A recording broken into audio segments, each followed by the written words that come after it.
My job is to get them prepared to have an aggressive and effective training camp, and then, we try to maintain as much strength as possible during training camp, and then the actual playing of football gets them in shape to play this first game. So I'm just excited to see how they play.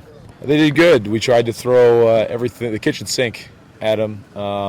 We tried to make it as hard and as scientifically effective to increase their ability to play football, and the kids did well. I'm very proud of our players. It's also interesting that you had to do 105 different workout programs, right, to tailor things for different players. I mean, absolutely, and especially, our guys, some of our guys that had, lagging, injury problems that, like Joey Yosefa hasn't made it through a season without having some sort of injury, Diasime, Jason Maroka, some of the guys that have always had just a continuous nagging issue. We tried to change the way we dealt with their bodies this offseason, and frankly, I think it's paid off rather well. So, what kind of workouts did you want for Joey?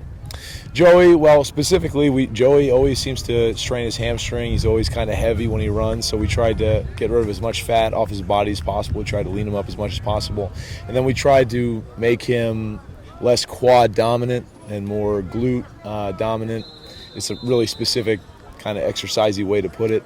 And we just tried to get him as in shape as possible, and we tried to keep minimal volume on him, you know what I mean? Because he is a big guy, and he's our workhorse, so it's been effective so far.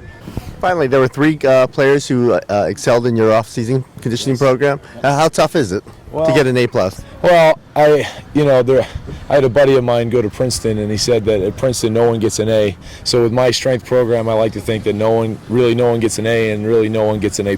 So I'm proud of the guys that did achieve that, and we always try to make our training as objectively subjective as possible, where we hold everybody to the same standard. And if you really earn that grade, you've really busted your butt. And I mean, day in, day out, didn't matter what was going on, didn't matter if you were sick, didn't matter if whatever distraction there was, you came in and you worked your butt off. So.